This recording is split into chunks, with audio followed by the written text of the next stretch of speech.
여러분, 주님의 이름으로 여러분을 환영합니다. 참 잘 오셨습니다. 옆에 있는 분들과 인사할 때 인사하세요. 참 잘 오셨습니다. 반갑습니다.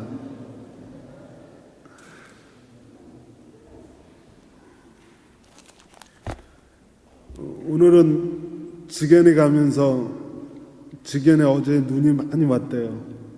그래서 천천히 갔다 천천히 왔습니다. 그래서 좀 늦게 도착했는데 뭐 그렇게 미끄럽지는 않더라고요. 오늘 말씀은 먼저 죄송하게도 저희 가족 얘기부터 시작을 하려고 합니다. 저희 가족은 4명입니다. 4명으로 구성된 가족. 저희 가정의 구성원은 이렇습니다. 목사, 전도사, 신학생, 그리고 사모. 뭔가 좀 정상적인 가정 같죠? 목사는 설교한 지 30년이 넘었고, 전도사라고 하는 이 친구도 설교한 지 벌써 한 7, 8년 된 것 같아요. 그리고 막내가 요번에 또 신학생이라고 설교를 한대요.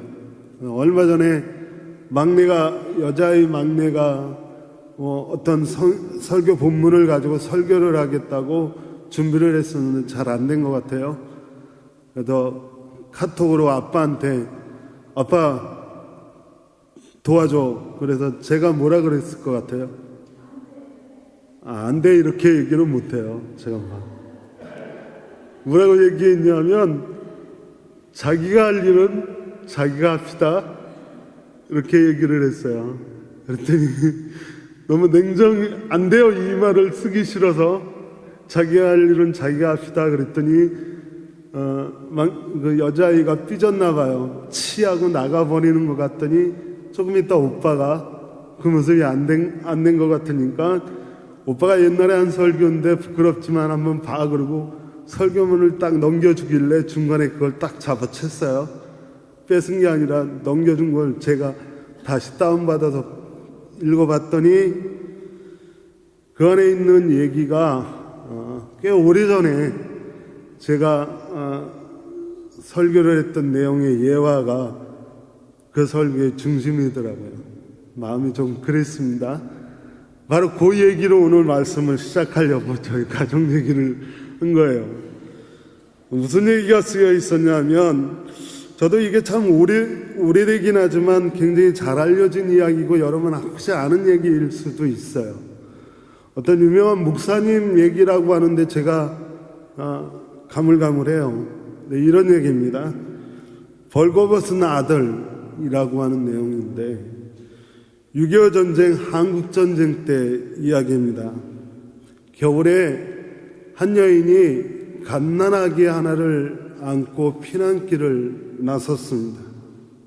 한참 피난을 가다가 포화가 떨어지니까 정신없이 피해다니다 그만 함께 가던 피난대열을 잃어버렸어요.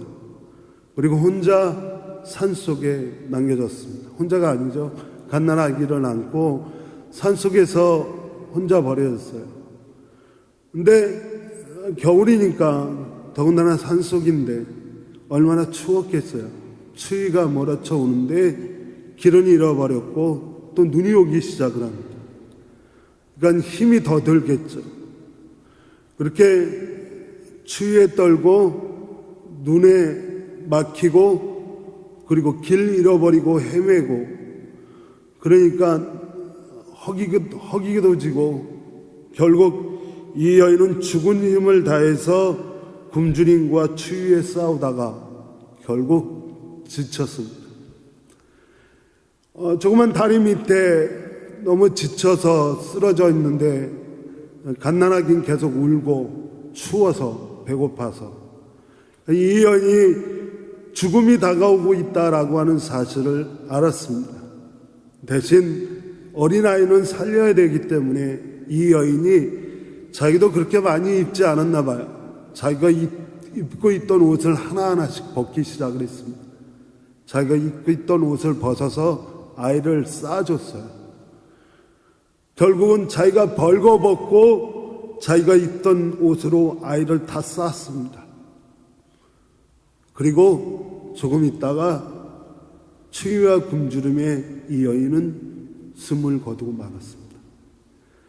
불행 중 다행으로 그때 마치 집차 하나가 그 다리 위를 건너가다가 가스가 떨어져서 멈추어 서서 흑인 병사 하나가 집차에서 내려서 부대에다가 그 자동차 가스를 요청하면서 그 아이의 울음소리를 들어요. 내려가 보니까 그 펼쳐진 장면만 봐도 말 없어도 어떤 장면인지 알게 되죠. 벌거벗은 여인이 자기의 옷으로 아기를 싸준 채 시신이 돼 있고 아기는 그 옷에 쌓인 채 울고 있는 그 모습을 봐도 안 봐도 그게 어떤 상황인지 알죠. 근데 그 흑인 병사가 너무너무 그 장면이 뭐라 그래야죠? 그 장면을. 그래서 그 아이를 안고 그 벌거벗은 어머니를 잘 묻어줬답니다. 그리고 아이를 입양했어요. 미국에 데려갔습니다. 아이는 잘 컸대요. 이거 어떤 유명한 목사님 이야기인데 제가 가물가물해서 솔직히 말하면 잘 모르겠습니다. 근데 이 아이가 다 장성해서 목사가 될 정도로 돼서 그 양아버지가 그 어머니의 무덤을 계속 돌봐오고 있다가 결국 아이가 충분히 받아들일 수 있을 때 양아버지가 그 얘기를 다 아들에게 했습니다. 이 아들은 그날 즉시로 비행기를 타고 한국에 와서 그 어머니의 무덤을 찾았어요. 그 어머니의 무덤 앞에서는 이 아들이 제목처럼 자기 옷을 다 벗었습니다. 그리고 어머니의 무덤을 자기 옷으로 덮었어요. 그리고 나서 아들이 그 앞에서 그렇게 이야기합니다. 어머니, 얼마나 추우셨어요.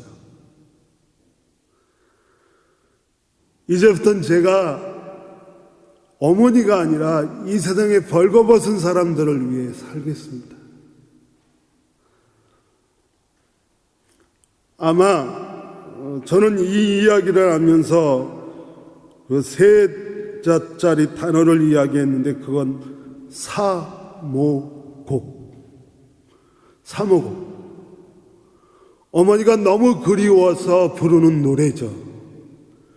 근데 이 사모곡이라고 하는 이 말에는 어머니만 그리워서 부르는 노래를 사모곡이라고 이야기하는 게 아니라 무언가 정말 마음속에 사무치게 그리운 것이 있어서 부르게 되는 노래를 사모곡이라고 이야기하죠.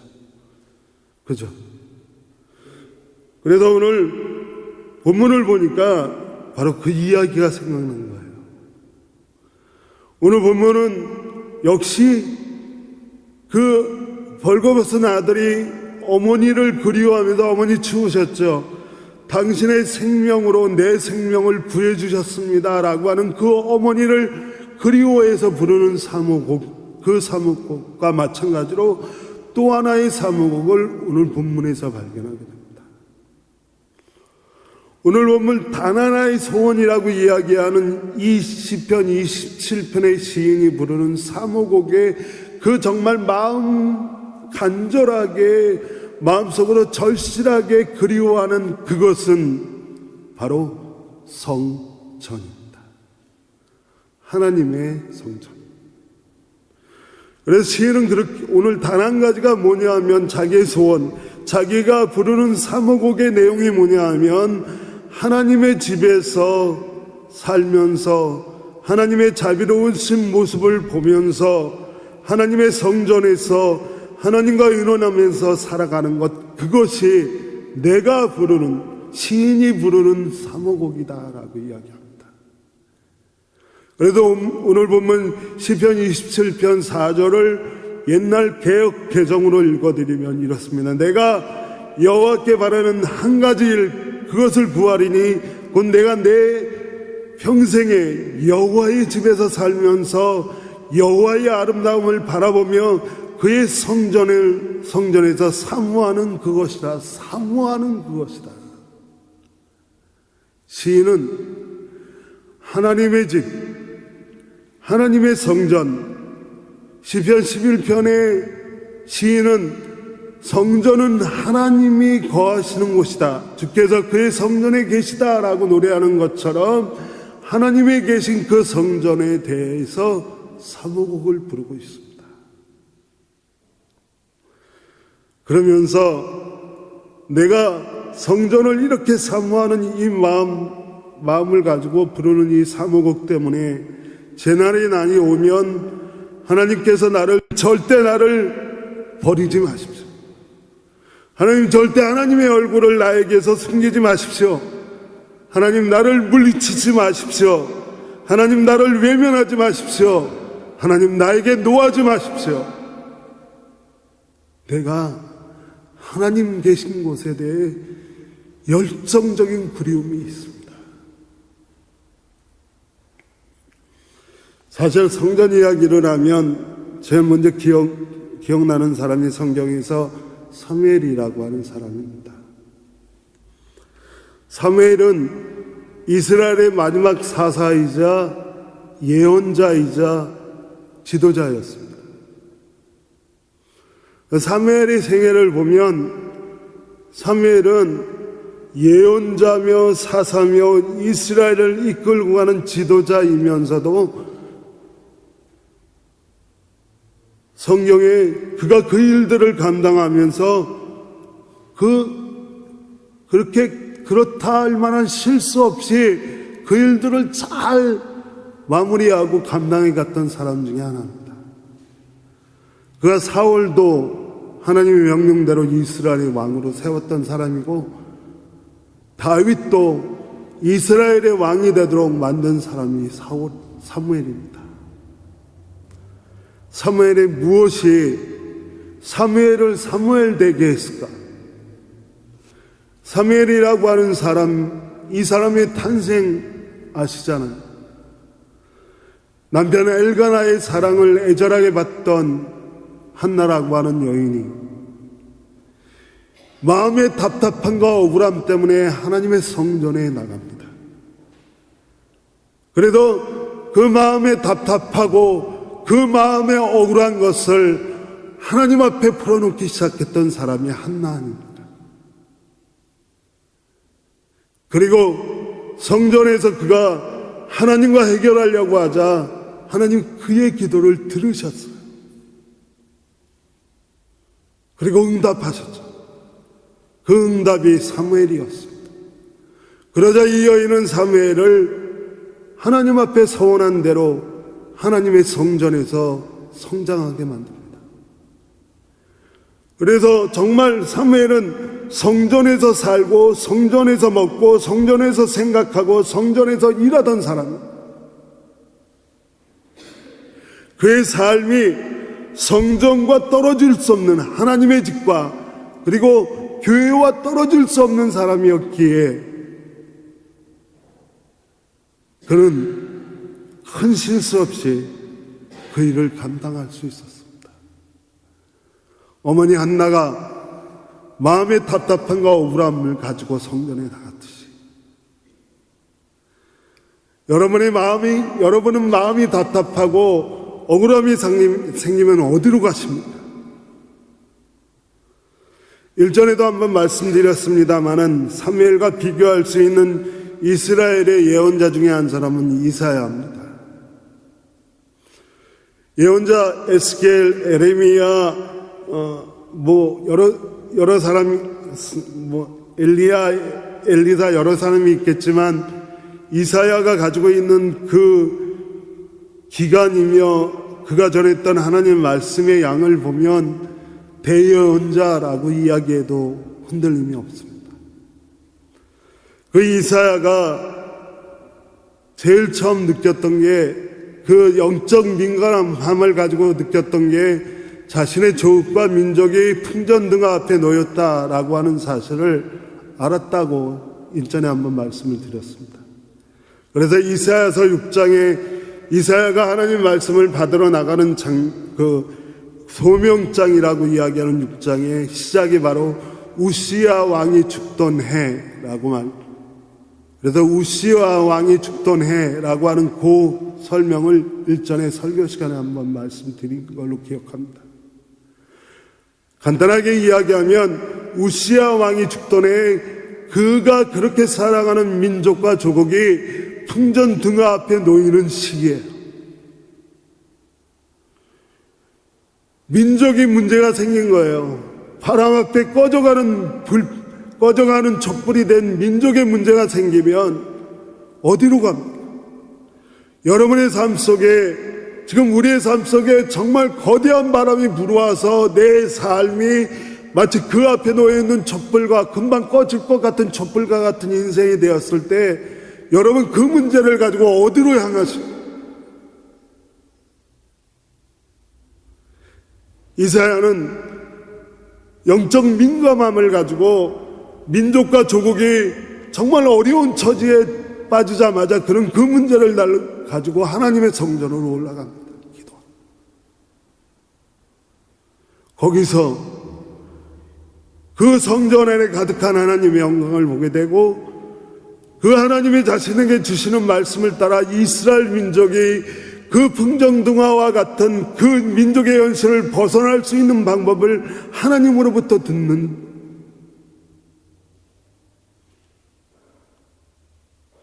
그는 끊임없이 하나님의 성전에 대한 사모곡을 부르던 사람입니다.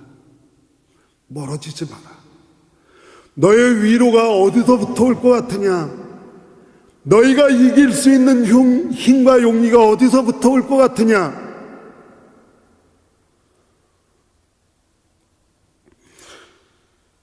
누가복음을 토요일 날 같이 읽었습니다마는 누가복음 전반 초기 그 1, 2장에 보면 뜻하지 않은 두 사람이 등장을 하는데 그 두 사람이 등장하는 게 참 뜻이 깊은 것 같아요.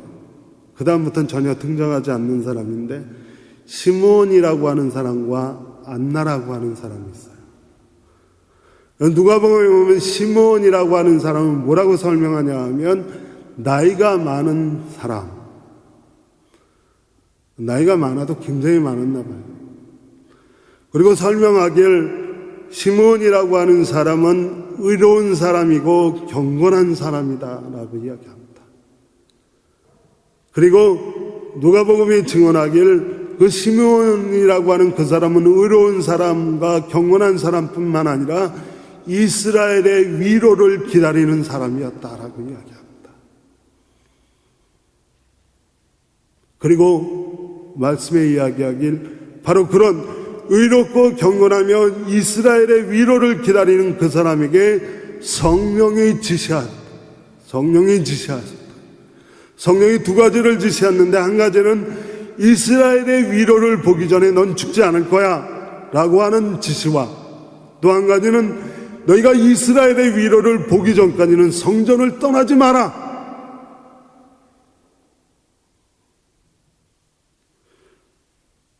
이스라엘에게 위로가 필요하다면 그 위로가 어디서부터 오는지를 알게 하는 대목입니다. 그는 성령의 지시함을 따라 나이가 많아지도록 성전을 떠나지 않았습니다. 성전을 떠나지 않고 그는 성전에 있었습니다. 그리고 그 성전에서 하늘로부터 오는 이스라엘의 위로를 기다리고 있었습니다. 그때 마리아와 요셉이 한 아이를 안고 바로 그 예루살렘 성전으로 들어옵니다. 마리아와 요셉이 아기 예수를 안고 예루살렘 성전에 들어왔을 때 가장 먼저 그 아이를 받아안은 사람이 누군지 아세요? 시므온이에요. 메시아를 자신의 품에 안고 하나님께 찬양할 수 있는 사람. 메시아가 그야말로 위로부터 주시는 이스라엘의 위로, 우리 모든 인류에게 향한 하나님의 위로라라고 하는 사실을 가장 먼저 품에 안아보고 그 품에 안은 이스라엘의 위로 때문에 하나님을 찬양했던 사람이 시므온입니다. 그에게 떨어졌던 명령이 성전을 떠나지 마라였습니다.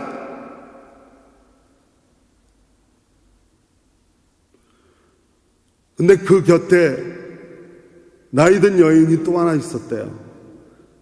누가가 왜 갑자기 이 두 사람의 기록을 거기에 끼워 넣는지 잘 이해는 안 되지만 오늘은 그 말씀을 읽으면서 굉장히 은혜를 받았어요.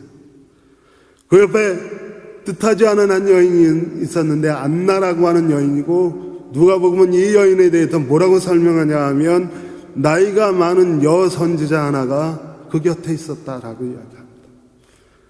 그러면서 설명해요. 이 여인은 남편을 7년 만에 여의고 가부가 된 여인이다. 그래서 생각해 봤어요. 여러분, 성경에 보면 정말 도움이 필요한 두 부류의 사람들이 있는데 늘 성경은 가부와 고아에 대해서 도움이 필요한 부류의 사람들이라고 이야기합니다. 왜일까요? 간단해요. 지금도 마찬가지입니다만은 가부로 살아가는 게 얼마나 힘든 일인지 아세요? 그야말로 여인에게, 이 당시는 더욱더 그랬을 겁니다. 여인에게 보호막이 있다면 남편인데 그 남편이 없어졌다라고 하는 건 여인에게 모든 보호막이 해체됐다는 거예요. 특별히 고대, 이 시대에는 남편이 없는 여인이 겪어야 될 그 엄청난 한과 억울함과 그 답답함. 근데 무려 누가복음에 보니까 이 안나라고 하는 여인이 남편을 만난 지 7년 만에 가부가 됐고, 가부가 된 이 여인이 84세까지 84살까지 성전에 있었다라고 이야기합니다. 그러면서 그렇게 기록해요. 이 여인이 84세까지 성전에 있으면서 주야로 기도하고 금식하고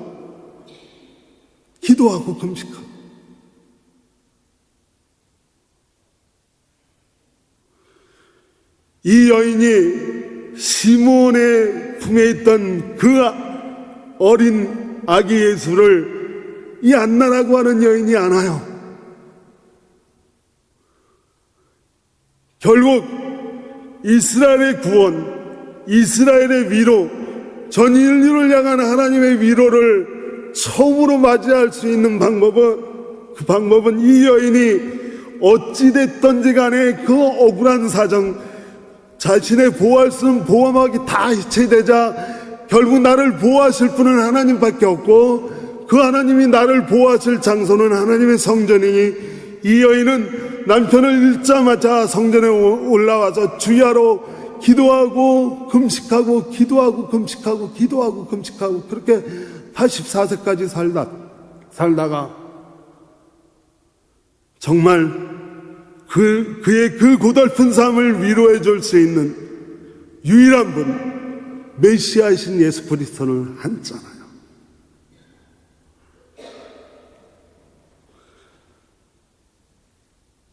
시편 84편에 뭐 찾자면 많지만 시편 84편은 이렇게 사모곡을 부르더라고요. 시편 84편, 만군의 주님, 주님이 계신 것이 얼마나 사랑스러운지요. 내 영혼이 주님의 궁전들을 그리워하고 사모합니다. 내 마음도 이 몸도 살아계신 하나님께 기쁨의 노래를 부릅니다.